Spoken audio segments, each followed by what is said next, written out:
There was the iPhone XS, there's the iPhone XS Max, and there's the iPhone XR. Apple's releasing its third iPhone of the fall. The iPhone XR costs less than the XS and XS Max, and it's also in the middle of the two phones in size. Although it has the same processor, it doesn't have a second camera on the back, but a lot of the stuff seems similar. And we've got an iPhone XR right here in white that I got to review, and I'm gonna unbox it for you. Now keep in mind, when I get a review unit, they are wrapped up, but the box itself is not sealed, so you'll see that when I open it up. But here we go, this is what's inside the iPhone XR box. Packaging looks pretty similar. 256 gigabyte is the capacity on this one. It actually goes from 64 to 128 to 256. So each one has its own little color scheme on the box. White is silver type design. And let's open it up.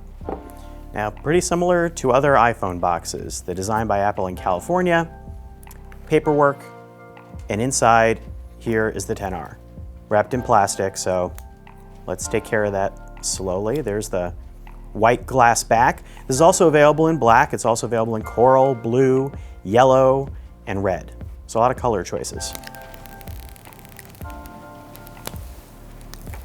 Take that off. All right, let's put that off to the side.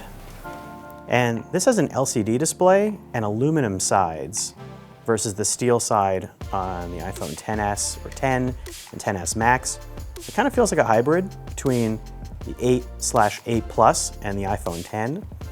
It does have a front-facing Face ID true depth camera. Also in the box, same 5-watt phone charger as always, wired lightning earpods as always, no headphone adapter for 3.5. This started happening with the iPhone XS, so just a heads up, you're gonna have to buy that separately. Frustrating because there is no headphone jack on this phone. And lightning cable. You can also charge the iPhone XR wirelessly. So let's turn it on. Take a little quick guided tour. So power button on the side. The feel of this phone really does feel like it's in between the XS and the XS Max, or the 8 and the 8 Plus. So the hand feel is pretty good. It doesn't feel like it's pushing against the edges of my palm where I feel like the 8 Plus always did. It is bigger than the 8, so it's a tweener size. I think it kind of feels like the Pixel 3 XL. We'll do some comparisons. So looking at the display, it's got the same edge-to-edge type feel, though it's LCD, curved edges around the corners, and the cutout for true depth. You can see the bezels here are a little bit bigger, noticeably so, than the iPhone XS and XS Max. Anyway, there's a number of steps in order to set this up. But the phone feels good. It feels a little bit thicker than the iPhone XS and XS Max. It is a little bit thicker.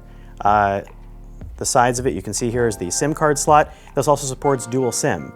That's coming in a software update where the second SIM is an eSIM, so you can add 2 SIMs to it, make sure that your phone is unlocked versus being a locked model. Power button over here, and if you go to the other side, the volume buttons, the silence rocker. On the bottom, here are the speaker holes. There's lightning. Now, if you're really into details, the iPhone XS and XS Max had a little asymmetrical design here.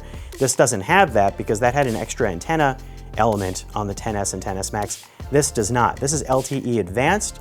It does not have the extra gigabit LTE that the XS and XS Max have, but still LTE advanced should give you equivalent network speeds to what you could get last year. The glass back, a word on that, Apple says the durability on this is better than the iPhone X, but not quite the durability of the XS and XS Max. Stay tuned for drop testing in the future. The front glass is the same as the XS and XS Max, which is great news because the XS took a lot of drops before it finally broke. We'll have to see how this one handles. This is also water resistant. It's not quite to 2 meters, it's 1 meter, but it can take spills, it can do all of that. Again, one of the things is how it handles portrait photos using that single rear lens. Stay tuned for a lot more as we test this. Look at our review. I'm Scott Stein at CNET. Talk to you soon. Well, and that final thing where you when the Motion Picture Association of America logo and all that stuff, we'll do this. And now this will be the extra scene. It'll come back and it'll be like, oh, wait, there's more. What is this, Marvel movie now? Wait, there's a hint. What new character is being announced? Is that guy rolling? It's Captain Marvel. All right, He's give us opening the another clap, headphones. Scott. What?